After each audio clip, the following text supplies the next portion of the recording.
နောက်တစ်ခုအလုံးအရေးပါတယ်ဒါကတော့အသက်ထင်ရှားရှိနေတယ်ကြောင်ရဲထရမယ်လို့ဆိုတယ်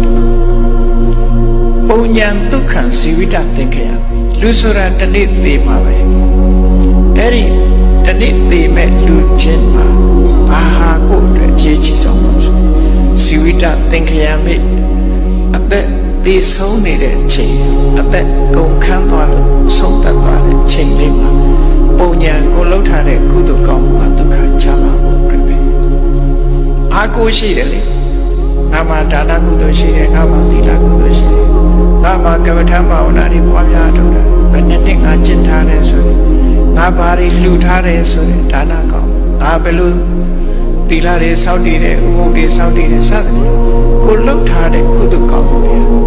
တေခန္ဒီကိုတယောက်တည်းသွားရတော့မယ်ဆိုတဲ့အချိန်လေးမှာတကယ်ကိုစိတ်ကြည်နပ်စရာကြီးဖြစ်တယ်ဒီလိုဆိုတာနော်အဲ့ဒါကြောင့်မို့အဲ့ဒီအချိန်မှာလူတွေကအားအငယ်ဆုံးပဲအားအငယ်ဆုံးတချို့ဆိုလို့ရှိရင်ဆိုပါစို့ကင်ဆာယောဂသေတော့မယ်ဆိုတာလူတွေဟာတချို့ကြတော့မသိအောင်ဖုံးထားကြမသိအောင်ဖုံးထားမသိအောင်ဖုံးထားတာကောင်းသလားလို့ဆို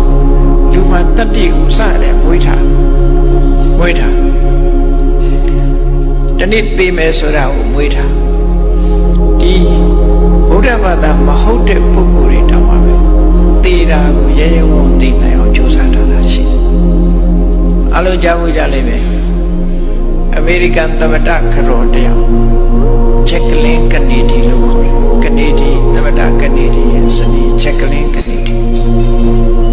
အဲ့ဒီချက်ကလင်းကနေဒီဆိုတာနယူးယောက်မှာနေတယ်သူယောက်ျားသမ္မတကနေဒီကတော့လောက်ကျတပ်ဖြတ်ခံလိုက်ရအဲ့တော့သူကတော့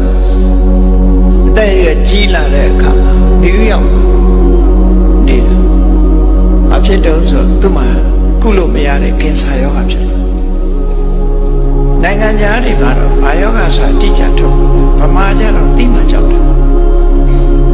သိလို့ရှိရင်လည်းဗမာလည်းစိတ်နှုတယ်ဒီမှာသေသွားတတ်တာဟုတ်ဒါကိုမပြောကြမပြောဘဲနေတာပို့ဆိုးတယ်သို့တော့စိတ်မနှုအောင်တော့တရားဟောတာကိုယ်တိုင်လည်းလေ့ကျင့်ထားဖို့လိုတယ်အဲ့တော့သူကင်ဆာယောဂဆိုတာသိတယ်ကုလို့မရဘူးဆိုတာသိတဲ့အခါသူဆေးဝါးဆင်းလိုက်ဆင်းပြီးသူ့အိမ်ခန်းနေပါလေကြာနာပြင်ဆင်တယ်ရေမိုးချိုးတယ်တတရနေတဲ့ဖိလိမ်ပြင်ဆင်ပြီးတပတ်လောက်အိမ်ပြန်ပြီးတော့သူဟာဒီယောဂတက်တာတဲ့ဆေးလေးလောက်ပဲစားပြီးအဲ့လိုနေဒီမကြီးမညူပဲနဲ့အိယာပေါ်မှာအိမ်ရင်ပဲသိဆုံးပါမယ်လို့ဆိုဘုရားဘာသာမဟုတ်ဘူးသူစိတ်ဆိုတာလုပ်လို့ရတယ်လို့ဆိုတယ်နော်အဲ့ဒီလိုမဟုတ်ဘဲနဲ့တရားမှာကြောက်လို့ဖုံးဖိထားကြတယ်ပြောလိုက်ရင်စိတ်ဆင်းရဲမှဆိုလို့ဆိုပြီးတော့ဖုံး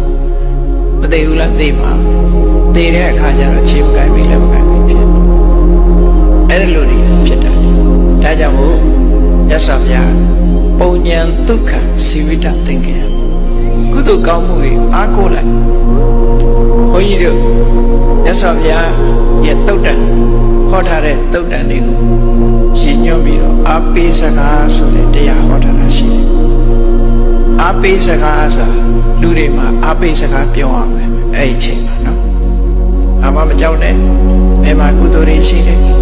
ကြောက်စရာမဟုတ်ဘူးလူဆိုတာဟုတ်လားဘယ်သူပေါ်မှာတွေ့တာမှုတွေမထားနဲ့ကုသိုလ်ကောင်းမှုတွေကိုအာရုံပြုထားအဲ့ဒီလိုအာပိစကားမျိုးပဲပြောရတယ်ဒီလိုဆိုကြောက်စရာမရှိဘူးသက်သာသွားမယ်ယောဂပျောက်သွားမယ်စသဖြင့်ပြောခြင်းပြောအားပေးတဲ့ကပြောဘာပဲဖြစ်ဖြစ်ကုသိုလ်တွေရှိနေတယ်စိတ်အေးသက်သာလာလေးနေဆိုပုံညာဒုက္ခဇီဝိတသင်္ခယသက်သေးဆုံးတဲ့အချိန်ကုသိုလ်ကောင်းအလုံးကိုအားကိုးစရာဖြစ်တယ်ချမ်းသာဒုက္ခရတယ်အဲ့ဒီချိန်ကစိတ်ညစ်စရာဖြစ်ဖို့ဆိုအဲ့တော့ဒီဆုံးမချက်ကုသိုလ်များများလှုပ်ထားကြလို့ပြောလို့တာပဲမြတ်စွာဘုရားနော်ကုသိုလ်များများလှုပ်ထားတဲ့ပုဂ္ဂိုလ်ဟာတည်ရဲတယ်လို့ဆိုတယ်လို့ဆိုတည်တာတည်ရဲတယ်ပေါ့ဒါလည်းအရေးကြီးတဲ့အချက်တစ်ခု